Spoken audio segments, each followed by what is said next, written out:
are generally men are funny people. Oyinza olowooza oli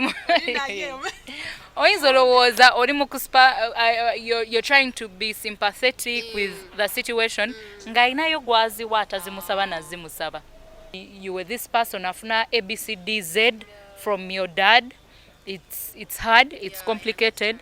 Woba togenze kwekwatira wamu Chloe oyinza okukola ensobi. Yeah. Oyinza okukola ensobi nti ongenda kwagala tata wange kye yampanga sina wenkijja ate ntandika obulamu obulala oba maybe ntandika ofuna abasajja nti bakimpe because I'm desperate, but nze nebaza mukama obwo bulamu sibu. I think my friends, first of all, I have a small circle of girls bembeera nabo ate nga tetwevuga speed. Yeah, tweyagala twebeereddewo twewidewo omubiri nga tetwevuze nnyo speed. That's bali ku pace yemu nange nti natusingako naye tayagala tulaga nti nedda. So shout outs to them, baagala nnyo my girls, and Tatiana and Pami, abawala bentero be tebweru tubiraba nti wali omwana yagala okuprovinga something nti me, even when we're at home, I am always outside. I'm in expensive places, I'm here, I'm there. Okitegera ogenda kwevuga sipi. Are you this kind of a person who snaps everything when you go out? Yeah, I am. Because I love keeping memories. One thing about me, I love keeping memories. Okay, snapping is okay. Posting. Yeah. Nyinza okuba nga sipostinga everything, but me nja postinga. Yeah. N'ebitono byenyinawo nja biposti.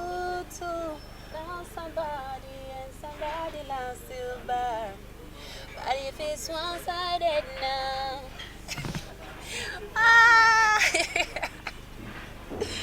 Oh my God. I'm not heartbroken, but there is a way I just love this song.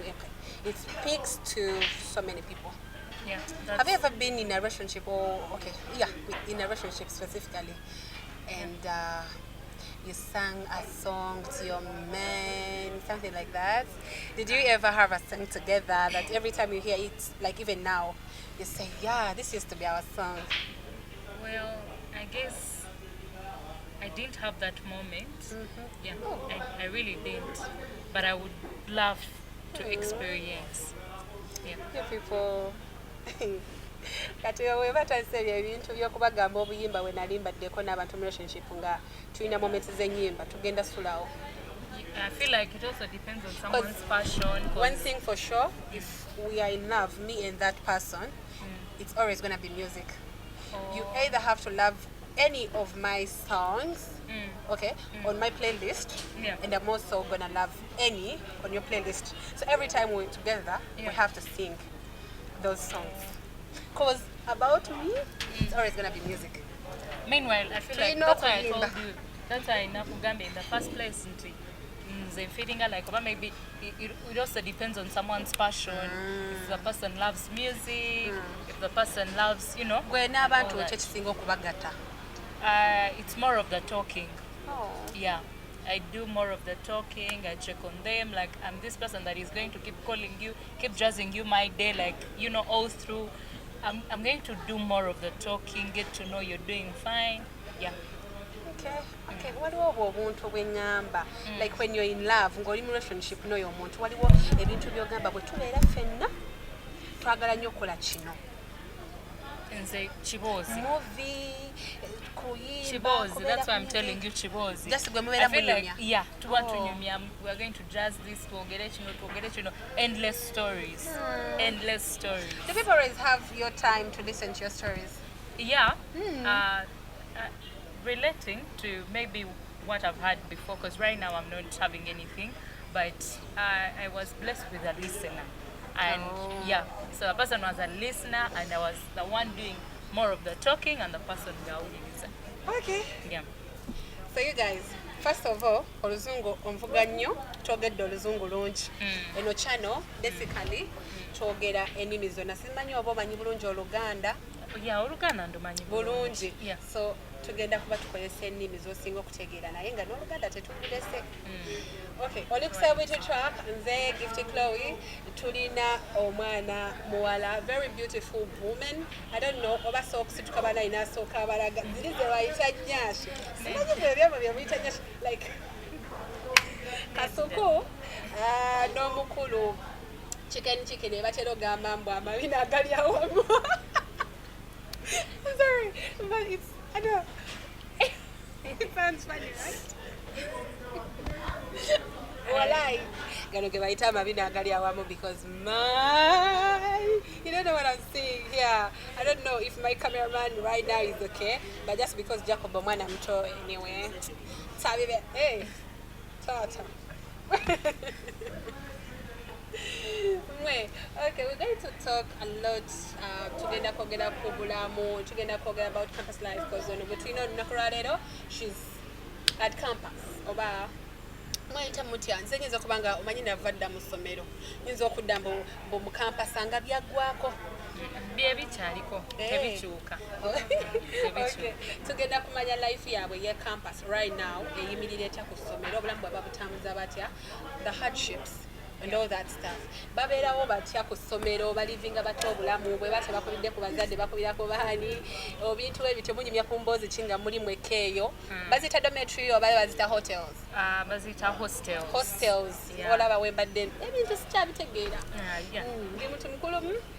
Ever since I left school, why say we miaka ndozanga? See me. Meanwhile, thank you so much for hosting me. Amanya gange bampita Uwaserenina Mugisha. Era ndi student at MOOPS. That's Makerere University of Businesses. That's in Nakawa. Era nga nkola course gye bayita bachelors in business computing. Kati ndi mu year 2. Yeah, I was a fresher before, naye kati ndi mu year 2. Wow. So yeah, that is it. Okay. First of all, we're going to have this conversation but katono nga bwetwogere ne kubuno obulamu bwaffe obulala. Then we'll meet the school life. Yeah, it's okay. Wafuna meka anyway? Nafuna meka? Form 6. In my form 6, nafuna 15 points. Hey. Yeah. Okay. I got 15 points actually with an A in history. Tewafuna 30. And then that's after 32. 32 zosazi. Wali ku ssomero ki? Nali ku St. Noah Girls School located in Zana. Zana. Nali mu single school. Wow. Single school? Yeah. Talking about single school, bibeera bitya?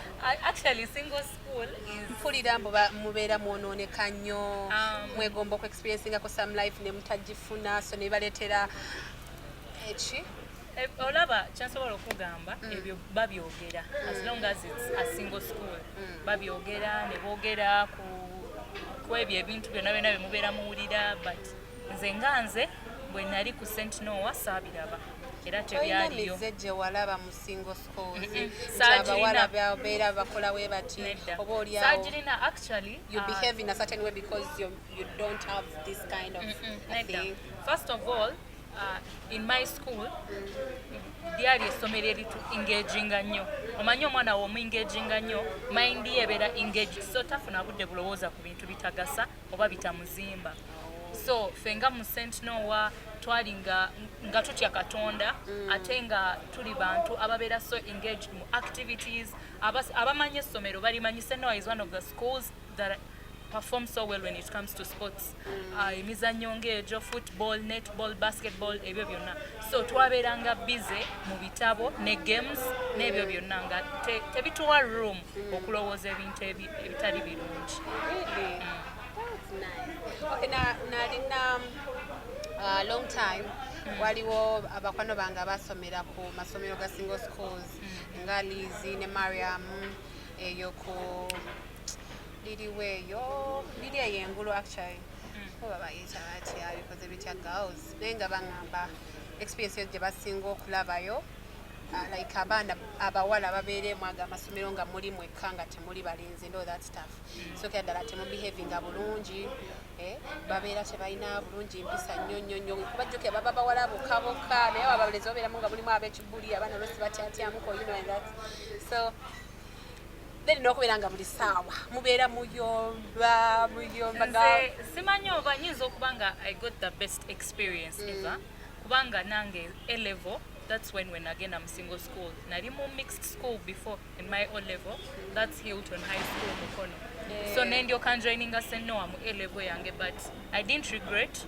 Basara bamumize jonna abawala balinga bakwatagana atenga lyesomero nti you have to behave like a girl, because mu St. Noah bebanta abakuliriza ekintu kye bayita dignity nti as a girl you have to respect your dignity, yambala booti, tofulumanga togolodde, tofulumanga enviiri ziri shaggy, ebyo byonna. So such yabako mu single school kumanya abantu babeera bagamba omwana waba ali mu single school tafaayo bagolodde enviiri asaniridde engeri gye mubeera abawala bokka. Naye ffe kyalinga kiswaza okutambula nga togolodde mu St. Noah, kyalinga kiswaza ng'olina engeri gy'olabikamu so disorganized.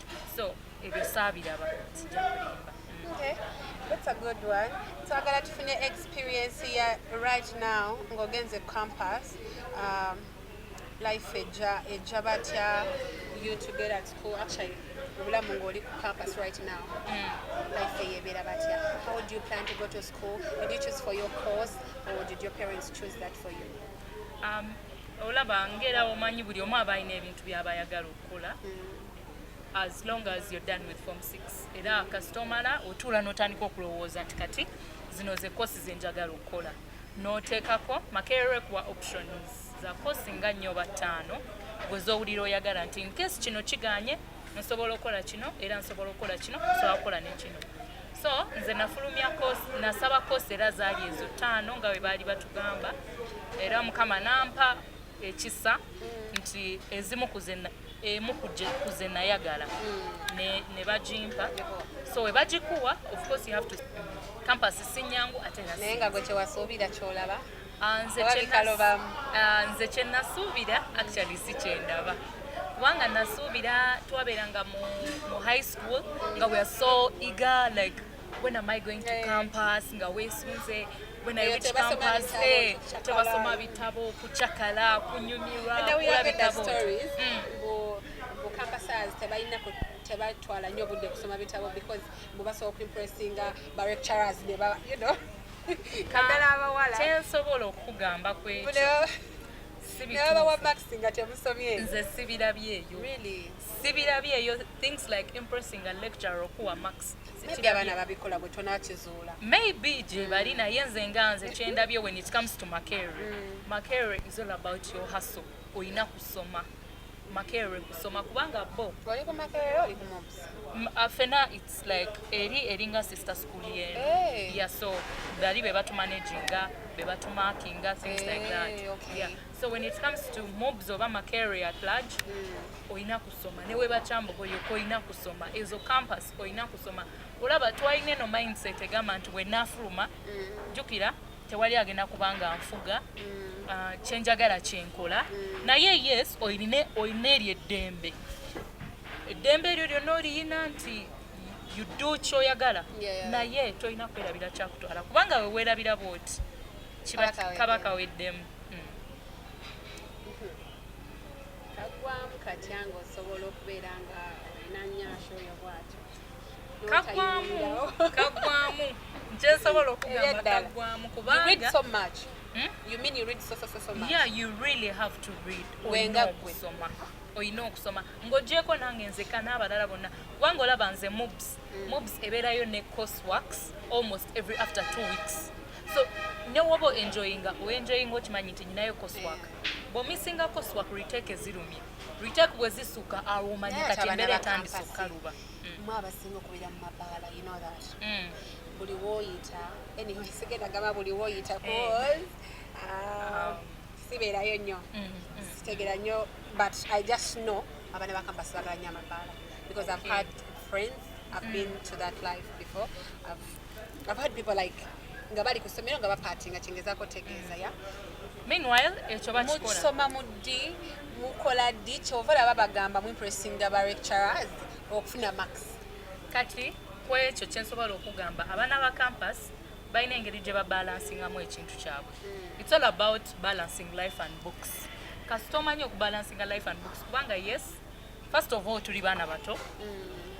Omwana ali ku campus anyirira, otunuulira omwana ng'anyirira ge mazima, so nga ayagala coping up with life ate nga bwa balancinga neki n'ebitabo.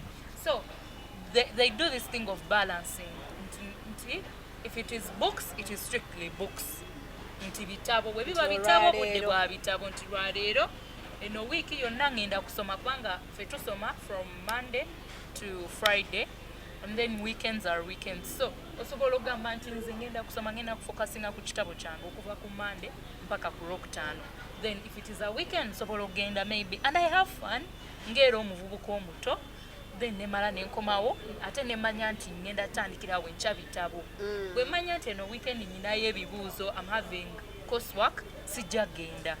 Nenda manya nti next weekend it's coursework, so ngenda sigala nga nsoma. Besides everything, tenga bandabanga omwana ali ku campus. Babeera omwana omuto kutandika ebintu by'amasanyu, bala wuyo weya ng'okirowoozaako ki? Do even parents know nti abaana baabwe abo babeera nnyo mu mabaala? One thing about campus, sigamba nti oli bw'amala form 6 agenda joiningirawo. So wali abantu abakulu. Twogere kati kubalinga mu myaka gyo because you're not even 20. Are you 20 yet? I'm 21. You're 21? Yes. You're 21? Yes. You're lying. I'm 21. I'm 21. When were you born? 2003. So wala imbade manyo chali mu 18. Nedda tuli wa 18 yatunulanga. Madam manyo chali kale ba 19 yango amekenda 19. Nedda I'm 21. Yeah. Ndi 21. So ku myaka gyaffe yes giyinza okuba nga myaka mito nomanyi n'emibiri egino gikuza abantu. So notunulira omwana wa 20 kati twogera ku bagenzi, right? Genzi ebintu byakyuka ne bwe baba describing nga genzi be bantu abeetanidde nnyo internet, be bantu ab'omulembe ogukyuse. So togenda sanga mwana wa 21 nga yeekwatiddemu eno primitive life oba obulamu bw'emabega. Kitegeera nti sometimes bwe ba enjoyment nze ngamba bwe ba enjoyment it is okay for them to have fun because sometimes by the way either way bino ebintu otabikola kati be reflecting mu future. Nze bwentyo bwe ndowooza. Okay, let me tell you something and I know you know this. I've never been to such life. Yeah. But even now, at my age, I don't feel any what? Actually, yeah, you're right. Because I didn't experience this. I think I chatted mu myaka, experiencing the same thing you're experiencing or you're even doing, I can also as well do it. By the way, abeera na muntu ya. Naye sigamba nti wotokikola ate kati mindset abantu bagina nnyo. Bola wotakola kino ekintu ku myaka gino 20. Ojja kutuuka ku 25 ate ng'okyagala. Omanyi lwaki abantu boogerawo batyo kubanga wali abatuuseeyo n'osanga omuzadde n'olaba omuzadde nga muzadde naye nga takkiriza nti kati ndi muzadde oba ndi mukulu. Okitegeera abamu oba olumu n'akisussa nti kye yakola eno mu buto kati atakisussizza oba oluusi nga teyafuna chance ekikola kati ate ali mu kisussa ali mu kikola this eno waggulu. Abantu abo kankubuulire, if you look through their life bw'oba ogetinze to know about their life story wabaawo ekiba kimupushes at that moment either nga ebeera stress ng'ali depressed ng'alina ekintu kimunyigiza n'agamba we kino maybe n'abantu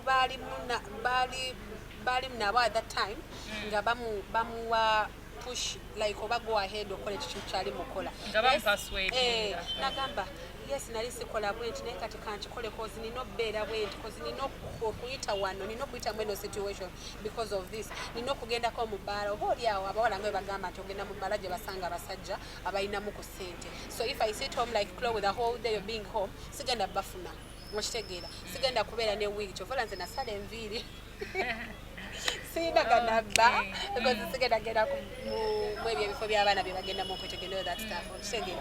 So omuntu agenda ositukokola ekintu nga waliwo a reason behind everything. Yeah.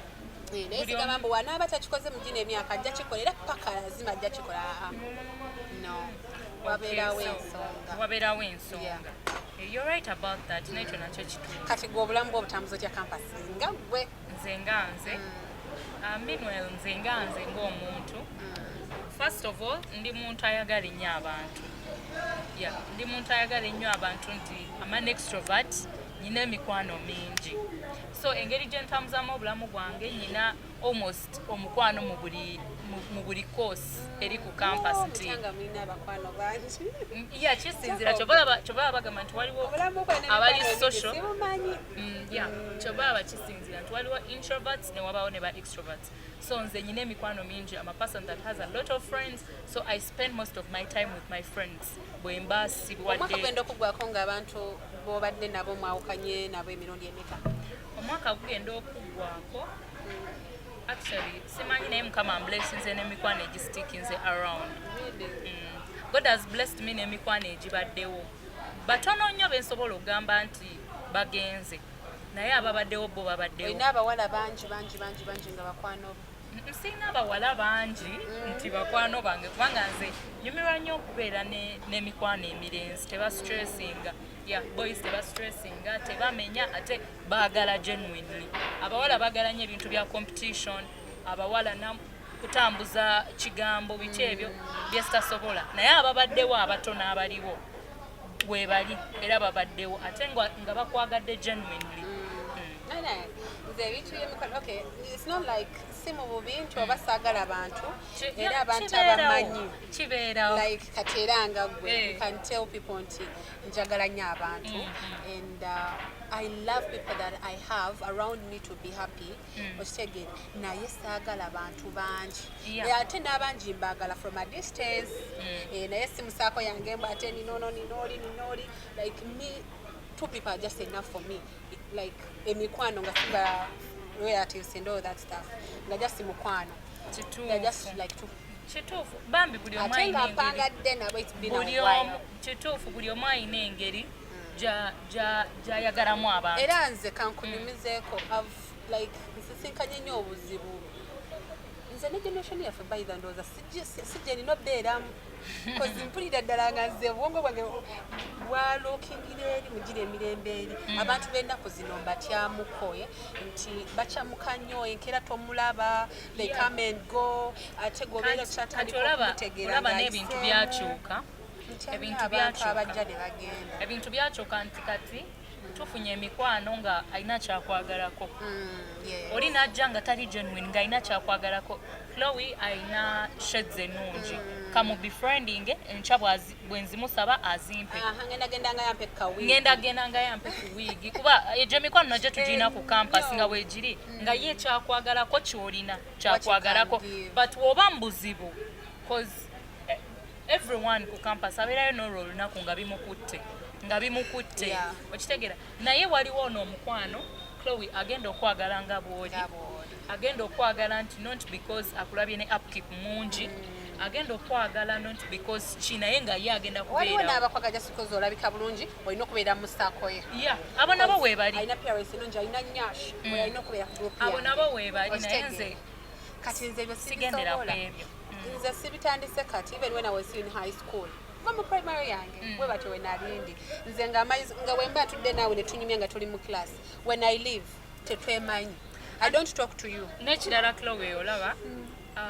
ku campus I feel like ekireetera abaana ebyo ate kati mu bukulu abantu bo balowooza mbu obeera weeraga iyo piki nedda buli omu alina engeri nkyalina okubeera n'abantu bangi that's why you find me abantu ababeera ku handles zange most times balaba nnyo nga postinga mugadange my big brother Eric like I post him my best friend because literally I believe nti ye tasobola kunvaamu buli kyemugambye kigenda kusigala wakati waffe his family you know ekisobola okunswaza kiba kimulabisa tasobola kunjogerako bubi tasobola mugamba leero embeera yabadde bweti mpolayo omutwalo nagamba kalabiraawo no naye kansabye omutwalo ate agunoonya mu bubi nyaago kuwe embeera ezo weeziri nnyo ku campus so ebyo bintu gyebiri but then wabaawo n'abakwagala genuinely ng'oli agenda kwagala genuinely ate kati olaba obuzibu obuleetera n'abawala omwezi of friendships zaabwe competition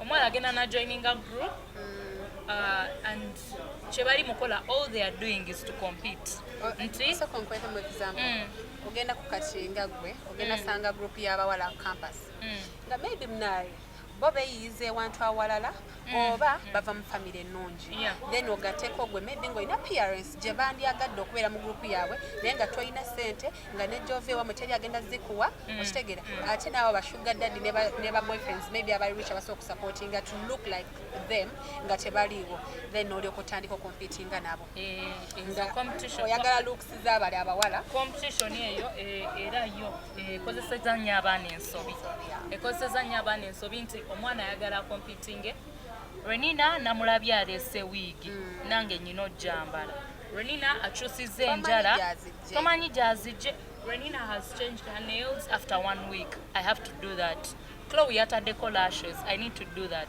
I feel like campus nze nga nze omuntu be you beera gwe don't fake life beera gwe nti kino wemba kyenjagala nga kyensobola kyeŋŋenda okukola Chloe wemba sisobola wiigi ya mitwalo 7 mu emeka oba 1M nga nsobodde braids za mitwalo nga 2 it is okay nze kyensobola sigenda kwevuga speed naye abaana beevuga speed olwa saako gye babaamu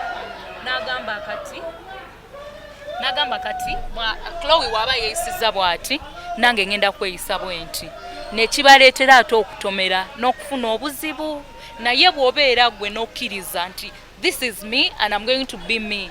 I'm doing things at my own pace. Chenyina. Chesirina, it is okay. I am contented. Obulamu bwa bugenda kutambulira bulungi. In fact, obo ogenda nakunyumirwa. Babiwulira. Tebabiwulira. Obuzibu tebabiwulira. Ayagala abeere online, alabe abeere ku Snap, alabe kira bwe yayambadde, alabe gundi bwe yayise. Oba ogenda kwevuga speed. Ate kasita weevuga speed. Manya waliyo okutomera mu maaso. Olowooza ennaku zino when you look at things abawala be comparing nnyo ne ba celebrities okitegeera kugenda alabe Spice engeri gye yayambaddemu engeri akagato ke yabadde akubye sinika ya bbeeyi alabeka outfit ke buli kimu nga bwe yakikubye kimunyumire agambe kowenna akambala akagenda batta ku campus naye nga tayina alyoka ayiriba abantu nga kanaana yeetuuse mu bulamu bw'atandyagadde. What is about it? Abamu waliwo abakikola out of inspiration nti Chloe mwegomba fashion jakuba njagala. We all have people that abantu abambazi baina abantu batono yanagamba I love this one anyambalira kale byayambala binkolera I would want to also try it out and all that naye ate kati ate ne wabawo abeevuga speed bali benkugambyeko nti let me go and check out Chloe's story byampaka nyino kafuna mpe namba oli bwamubuuza nti nabijje wono bamugambye amount ya bay nayiriba sente naye nga ye kyafa ki kati ata be baba competition kuba eyo competition kyosobola kikole kyotasobola kireke nze ekyo kyensobola okwogera waliwo ebintu nga maybe abantu bakutunuulira on the outside bakujajinga. I'm going to give you mine but you have to give me yours first. Bwe bakutunuulira according to your appearance engeri gy'oyogeramu engeri gy'oyambala balowooza nti oyo yegwe kale bo balina engeri bo gye bakitwalamu balina engeri gye bakurecevingamu mu ngeri gy'abakulabyemu awo naye nga oyo si yegwe. Then wali okifunyeeko abantu basinga kulowooleza ki? Nze abantu abasinga we bandaba most of the people let me say that oba the judgmental ones simanyi kumanya naye nga abasinga bagenda kundowooleza nti nyina abasajja bangi nti ndi mwana ali mu bintu by'abasajja tinenyasho ina nene oli ajja kundaba andabenga angamba that one Renina nedda that one kati you have men omanya abana abeera asaga bwatyo n'abikugamba kati I'm very sure you have a lot of men naye nga tolinaayo n'omu wadde akubakerere oba oluusi n'akutunuulira n'agamba mba akati Renina akati kyemanya abo babbeeyi naye nga toli ate nga oli hasla ng'oli muyiribi naye oli n'akutunuulira n'alowooza nti oba kubanga waliwo buli omu alina obulamu bwanjawulo nga bwe nayogedde. Nyinza okuba nga ndi muntu ayagala okulabikako obulungi, just nze kyenjagala njagala mpunyeko bulungi, njagala ndabike bulungi, nyambale bulungi. Naye oli bw'anaakulaba ng'oyambadde bulungi olabika bw'otyo, kati basponsa waliwo investor, naye nga tebabaawo. Okay, mine. Kyekyo. Mine. This is weird, but sibanenya. First of all, even my big brother told me, never kwano bange bangamba. I guess they've ever told me about this. Wangamba, or looking so crazy on the outside that makes people think that is you. Okay? When kuba tinti, abantu balowooza tinti, waba wala babbala, waba wala oba beetunda, waba wala beevaako, bayonooneka bategeera buli kasonda kansinga bagiyiseemu. Yeah?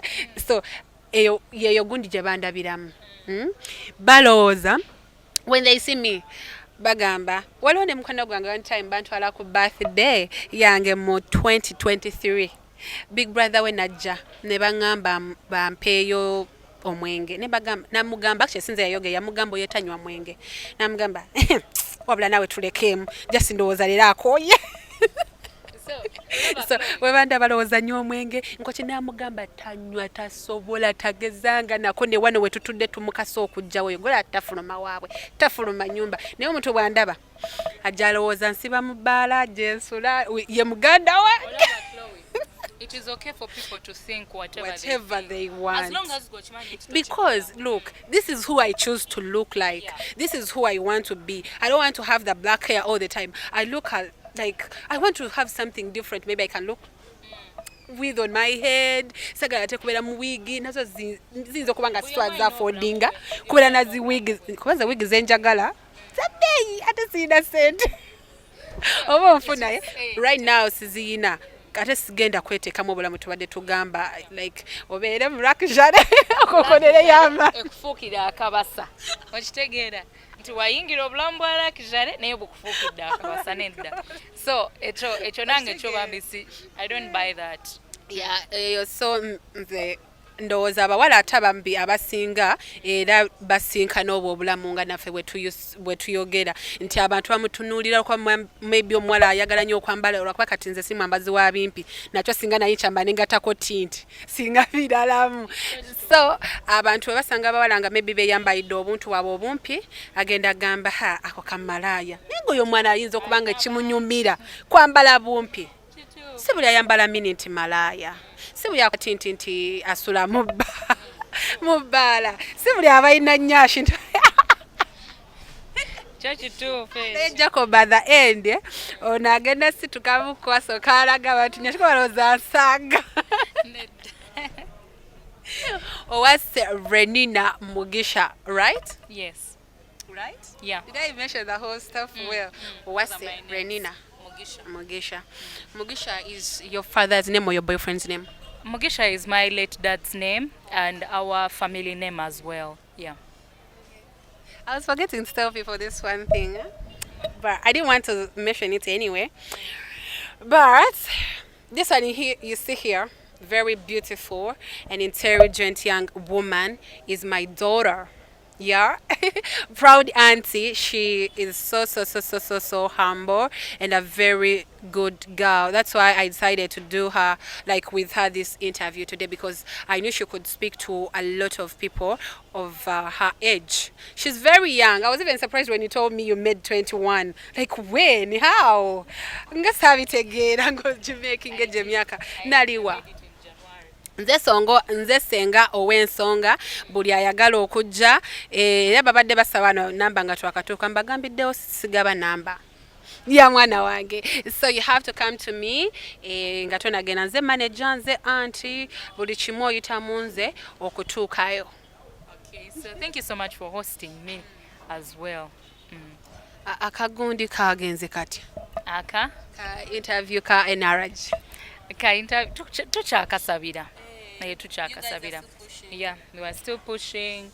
Tebana to a final say about it, but we're still praying about it. Wasazeewo okubeera obamu ku bana abali mu kwetanira ebintu bya NRG ng'okyali campus ng'okya pushinga this. Relating to my life, way back when I was still in school nga nkyasoma era ku St. Noah. I feel like the whole school knows me. I used to, yeah, I used to, I used to love vibes. Era naringa MC ku almost every function. So my classmates bari bankazako erinnya lya Vibe Lord nti nze ne vibe tuli tuti nti lwenina ye bwawulira omuziki it's over for her. So nengenda maaso ne wenagenda ku campus nensigala nga I'm this person that has vibe bendi nabo bembeera nabo era creating out that thing of everyone should be happy kubanga nze njagala nnyo positive energy. So when NRG came up, I felt like, okay, I'm passionate about it. First of all, njagala nnyo bino ebintu like kyo kirimu nze. Why didn't I try? So yeah, nengezaako.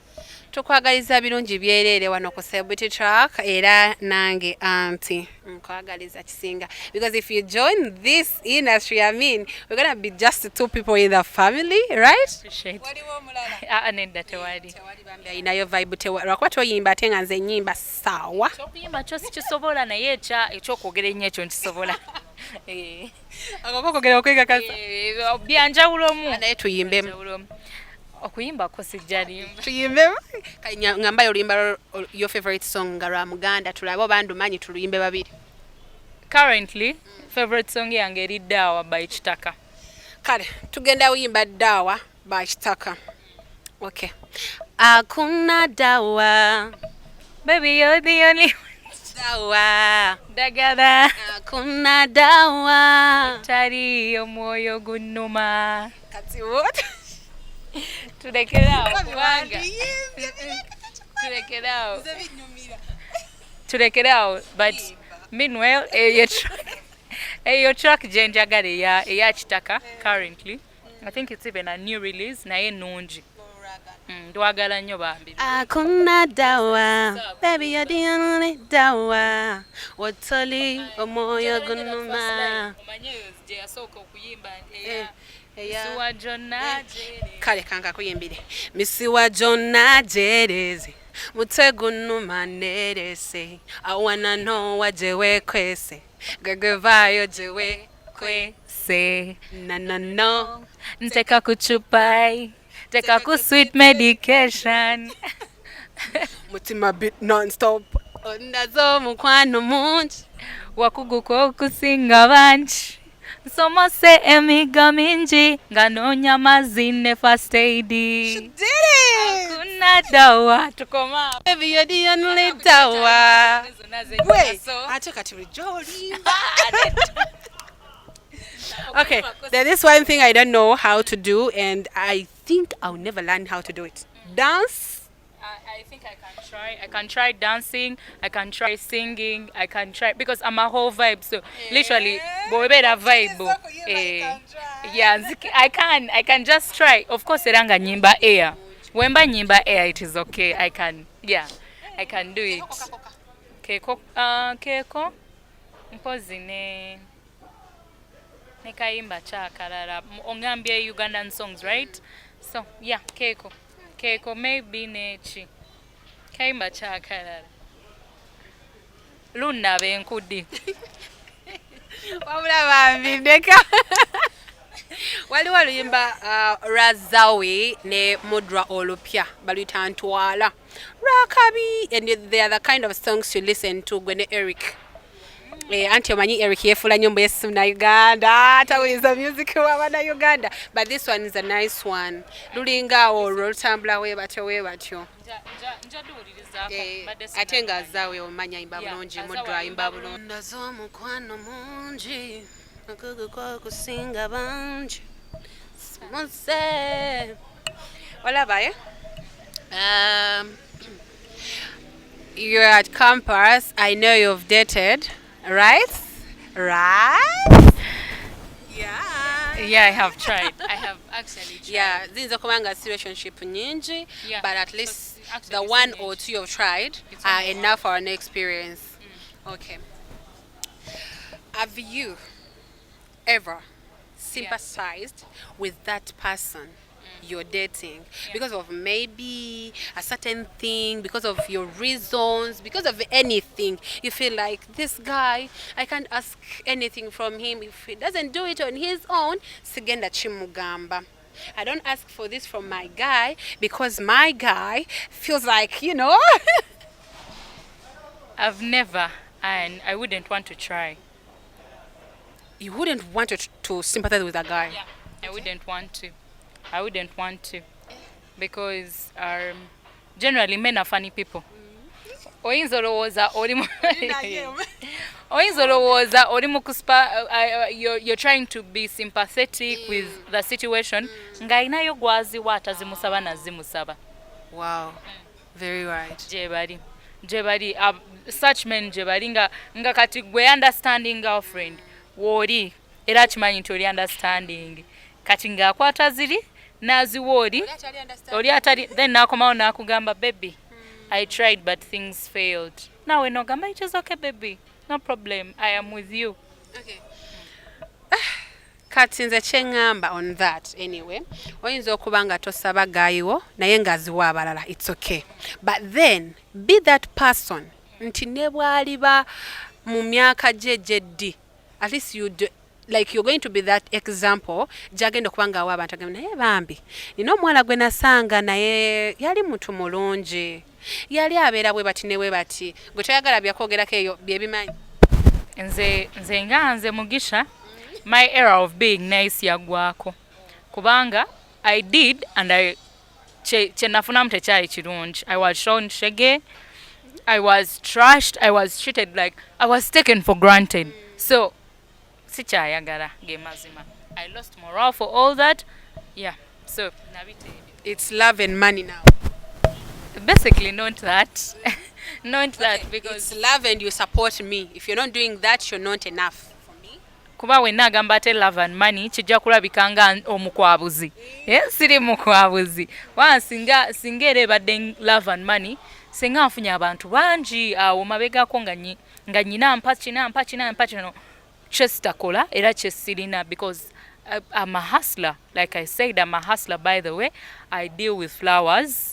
I started up that thing and so campus and you work already? Yeah, I do it. I'm at campus and I'm working. I'm based online, but era ne bwemba online ntinkola. It takes me a lot of time and a lot of energy to look for the flowers to deliver the best.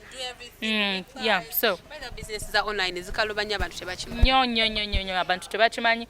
Ogenda nofuna client nakugamba nchagalira out there and then or delivering us. So ebyo byonna, so I feel like I'm just focusing on bettering myself nga nsobola okwefunira ekikumi Chloe nti ebitaano ng'ebyo mbirina obusente obutonotono mbulina nga nze ng'omuntu nga sigenda sooka busabiriza okitegeera you look oba omuntu akuyiseemu amaaso because of maleka abantu emirembe balabe simu wenina noya akuba so kumuleka awayagala sente kati awayagala sente nedda sandi kyagadde so mbanjagala nti nakatono kenninawo oba kensobola opushinga nenfuna Chloe nchakabeko kyekankolera nga kange nga newe nayimirira nempita bagenda gamba she's a substance of her own making nti ekyo kyonna kyali oyo mwana yeteekamu sente ze bambi entonotono sisoka kuba a lot of noise. Wow. That's amazing. That's why I told you I had to bring you on my show because I know you have a lot of knowledge. Because look at what you're saying at your age, man. Like you can't wait for someone just to give you everything. You're hustling already to get your own money and you're at campus already. People at campus who are of your age don't look at that. Balo was a mommy I know kumpa, mommy waba tampa day. If my uncle Eric is not giving me, then I have a boyfriend. Oshtege. Sugar daddy. Baba na babirowooza era gye bali n'omusanga nga obulamu bwalimu ddala bulungi nnyo olina abaana beweegomba ku ssomero ngoki tebaliiyo tewali mwana gwe ntuno yaneŋŋamba nti because she has a sugar daddy nange nandiyagadde mufune sinnamulaba. The reason as to why I tell you that Chloe nga bwe nkugambye nakyogeddeko alia nze I'm contented. Ndi contented with who you are, with who I am, whatever I have. Akatono kenyinawo, I am contented. So naye bwe naagenda okugamba nti kati Chloe tuli mu yatu naye Chloe avuga bigenda kuntomeza kyestandyagadde, so I am contented. Kyenyinawo nkirina, kyestalina it is okay, nja kifuna with time. Ate kasobeera n'ekyo beera muwanguzi mwene ensi evuga abantu sipiidi tebakyamanyi kwecontrolling bannange ekigambo tekiganye kwecontrollinga nakubeera contented okitegeera aba ayagala buli kamu kabiiri kake buli kalungi kalina obbeera akange closet yange alina obbeera n'engato nga sinika zijjudde ziva eri n'eno heels zijjudde ziva eri n'eno. If I'm not having that then siri muwala kijjudde naye eteeka ku pressure Astegeera. Kasitoka eteekako ku campus. Oba owedde. Kabasioka obulamu bwonna nene bweru. Olaba kati ebweru tubiraba nti wali omwana yagala okuprovinga something nti me even when we are at home I am always outside. I'm in expensive places. I'm here, I'm there. Okitegeera. Ogenda kwevuga sipi. Are you this kind of a person who snaps everything when you go out? Yeah, I am. Because I love keeping memories. One thing about me, I love keeping memories. Okay, snapping is okay. Posting. Yeah. Nyinza okuba nga postinga everything but me nja postinga. Yeah. N'ebitono byenyinawo nja bipostinga. Okay. One thing about me, I will not post. Okay, I'll post the little things that I think they are necessary. Maybe posting myself naye kintwalira nnyo obuzibu okubeera awantu maybe nendi emmere because it's a nice food and I snap it, I put it on my status. Mbeera nze of course necessarily not that. Naye wabawo something that is bringing in memories. I'm with my friends, like we have met up, we are here, nja kikola. Nakyawako guy lwa mbeera ezo. Paka nakati nina lwemulaba nga postinze ku social handles ze nengamba this guy achali bwe bati when is this guy going to grow like oyo guy nga we mubeera out agenda immediately nga bakaleta ekintu ku table ajjayo simu nengamba asoka nagamba soko jeka mu mukono antayagala kulaga abantu ntayina gwali naye na snappinga na mala naateka wali ogenda okulanga mukyatudda nga kalidde ku status oba toyina kachayi owedde ezo mbeera za njawulo omusajja si ekyo ekyogamba nti nja kukola ekyo naye nga bwengenzeeko bwe ndina emikwano gyange nga njagala nkipinga memory yogamba nti bambi on this day nali ne Chloe era twali wano bali gojasi guba muzze gwa mutunga buli kantu keko naka sinapinga buli walinya sinapinga wo buli watusa sinapinga wo banayo oli yali musajja chukanga alinga bakazi. I hate that. Era I swear we didn't even take so long. It was like our first was it our first time like to be somewhere together and I never met him again. Like I ghosted him. Sijja nagambo no batwa datinga no. That was like a process of us getting there. Naye teyachiganya na kugendayo. Yeah. Kola ebintu dengamba. Buli omu alina red flags zimne ezo jjo tulina n'ogamba no that's a red flag to me. You go to know the n'ogamba you're ready for aga bakoze ekyo. Nze to me the red flags that I have zensobola otunuulira n'engamba nti kati nze me that's a red flag already. Omusajja aboggolera abakazi. Waliwo abagayi nga agenda kutwala for granted n'akuboggolera mu public. That's a red flag. That's a red flag. Omuwala toyogera naye bw'otyo. Newembanga oba muntu mukulu oba muto oba muvubuka naye waliyo men ababoggolera abantu nze yo red flag kunze. And then lwaki endala sizireka kanjogerekemu yokka mbadde nsaba busabi mbaweeyo nga bbiri. Then a disrespectful man, that's a total red flag to me. What kind of a way? Omanyiye omuntu ayinza okumanyiira in a jokey way nga kulaga asaaga naye nga atali mu kumanyiira kati gwerenina nze byonna edda sibyagala sisa tubeera naye ngoba oli awo tetuli mu muddu nnungi nagamba leero gwe Chloe aya ekyo kintu kibisawo waliwo omuntu akumanyira mu ngeri y'okusaaga asese so So asese bana ekimpulikikiranga disrespect nyingi naye kampeekeezo ebbiri zokka. Disrespectful man oba guy and a person that takes me for granted, you yell at me in public, you talk to me like as if oba ndi muwalawo, mpa ekitiibwa kyogamba nti I am someone's daughter. Okitegeera naye ate omanyi waliwo guy alowooza nti wemba mufunye then kati ngenda muyisanga akaana kange nga nedda. Okay, people think, and we all looked in this kind of a saying or thinking capacity that there is no love. Mu generation yaffe tewali true love, abantu tebakyagala byaddala era ebyo byasemba mu mulembe gw'abajjajja baffe gw'abamama baffe because abawala bayaaye baagala nnyo ebirungi baagala ssente. Okitegeera odescribing otya okubanga abantu bagamba nti tewali true love to you eri wow Jedi olaba excuse me, definition ya true love yetya? True love, ebintu ebyo bya love sibimanyi nnyo kingi ge mazima kubanga nze bwe nayagala obigezaako ne binkuba ekigo. So bwe nagwa omanyi omuzungu agamba once bitten twice shy. So kasita nagwa bwe nti ne ngamba no. So nze kyosobola okugamba kansinzire ku nze sigenda kusinzira ku balala. I'm not trying to discourage girls out there or people in relationships. Naye Chloe, love enyuma ng'ogiraba ku ssimu naye nga si gwagirimu.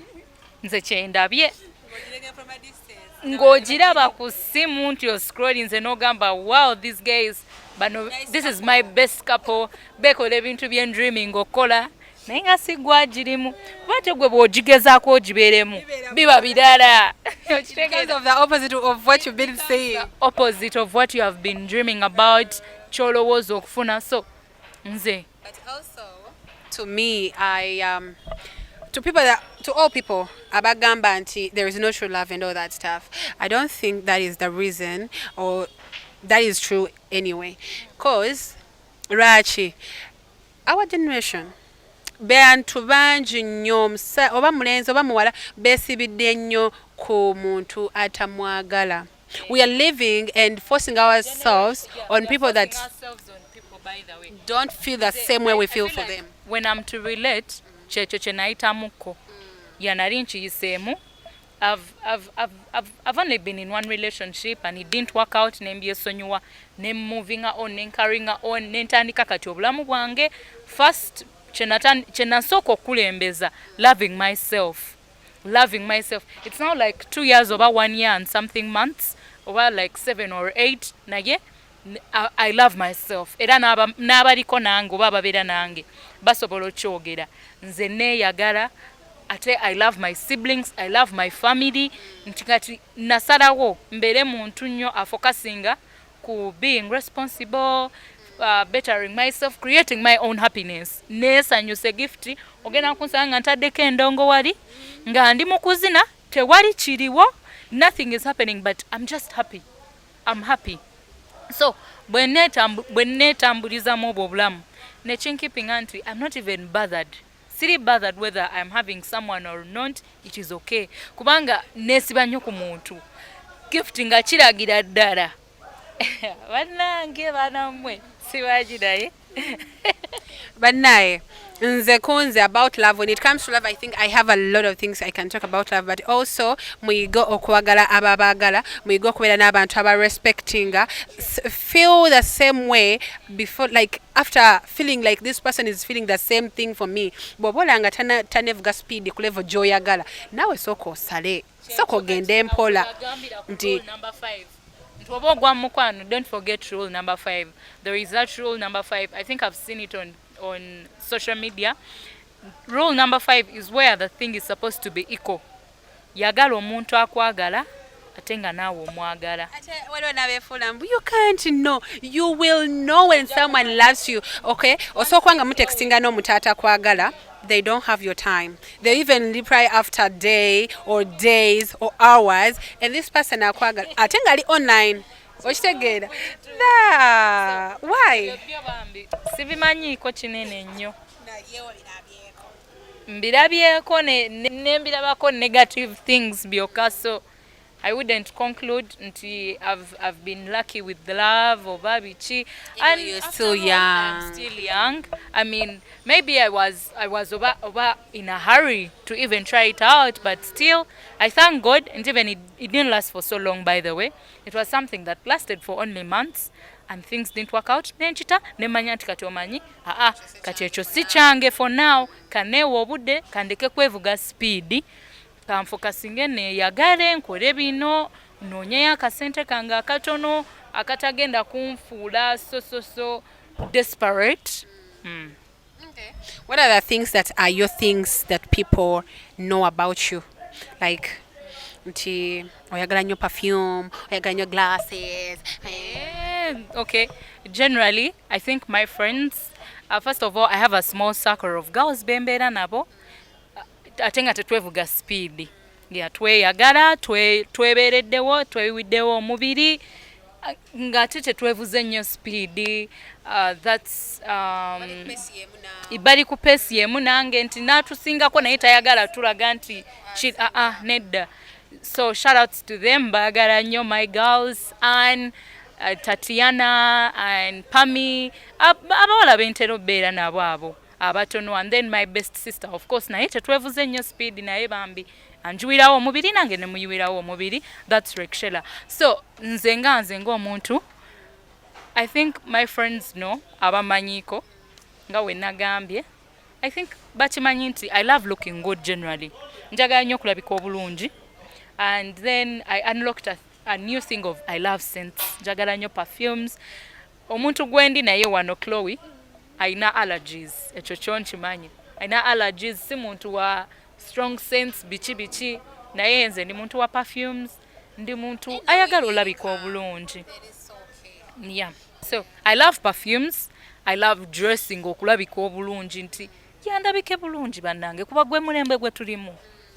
Gwe mulembe gwe tulimu. Abanyarwanda balina engeri gye bakiyita lwakuba mwaŋŋaanya okwogera ennimi zonna. So yogera bulimi lw'oyagala kasita tolookinga mu lulimi lumu. Okay, so meanwhile abanyarwanda balina engeri gye bakiyita nti kati bwe bakulaba nga oli awo mu banyarwanda bafite kuno babigita baravuga ngo ufite ifatombi. Ifatombi gusanga umukobwa yifata nabi kandi uri umukobwa. Ndoza mu baganda kye bayita okubeera nagalale nga toli mwana muwala. Ffe twali mu single schools era twayigirizibwa wasanga ng'omuwala musingo nga ka lip gloss kalumye, enviiri ng'akuteka pafu ke kanyirira agolodde, bwe wabawo function ng'ogamba kiki kino. So your life y'okubeera. Red flag yange esooka on a guy is to smell bad. Wabatawonya bulungi. So compare muka distance. Lwaki oba owunya mubi ku bino ebiwoowo ebijjudde? Lwaki otambula tokubye kiwoowo? Lwaki oba otambula nga tokubye kiwoowo mazima ddala? So that's to be honest, I'm going to look down on the shoes. The guy. Kale oba zinza kubanga ziwunya nga toziwunya ki? Ziwunya chikaboni ekyo nyinza obutakitegererawo maybe bwe mbasimwambudde engatto naye just njagala gira bakungulu nga yo erabika batya, then the way you smell. So yeah, ekyo nange I feel like buli muwala oba akyagala kubanga lwaki naye mazima ddala ku perfume zino ezijjudde muno lwaki oba otambula ng'owunya bubi ebyo byagwako dda. So banzumeereyo mama ka message omumugirira amagambo yawe yokunze ku mutima, and then kandi oba bivuga mu Lunyarwanda of course. Well, so mama wanje, that's Mrs. Kabatesi Monica Mugisha. First of all, ndagukunda cyane. By the way, yomukyala mbirivingira munnyo era yomuntu ampushing. That's why I didn't want you to forget about I'll give you this opportunity. Yeah. Thank you so much. I appreciate. Nti ampushinga nnyo, she believes in me like I feel like every mother does, but ono ali extraordinary. Njogera ku mukyala eyanzaala mama lwakwaffe tulina akanya ke tumuyita ngera buli omu bwabeera n'akanya ke. Fe wange muyita mamia era ndagukunda cyane, uri umuntu uduhagazeho kandi nawe ukihagararaho ukadusunika ugakomeza kudushyira mu isi kugira ngo tube abantu b'imbaraga cyangwa se abantu batandukanye ku bandi. So I appreciate kandi ndagukunda cyane. Imana iyi ngiyi yumvi abantu basenga already nasagala togende so divo izo kabira sisobola amasiva ibane hamwe nawe kurinde. By the way ebeko we kuchekanze buli wenfukamira osaba nedda buli wenfukamira osaba Chloe nsaba mukama nti I be something better in future ate by the way, I am a strong person. I'm a strong person. Life has taught me to be strong. Chloe, it's now a year ever since I started this journey of being an orphan. Kubanga Bible ere yogera kuba widows and orphans. So it's not necessarily if you have lost, but we're losing a father, obera orphan. Mama wabanga yagenze, yes, oba wafirako a parent, but toba orphan. Nga Bible wechogerako. Kubanga Bible wetuko okwogera yogera kuba orphans and widows. Beba chara ne n'abaana. So it's now a year ever since I started this journey of orphan life. So chovala banti at some point it has also taught me a lot. Yeah.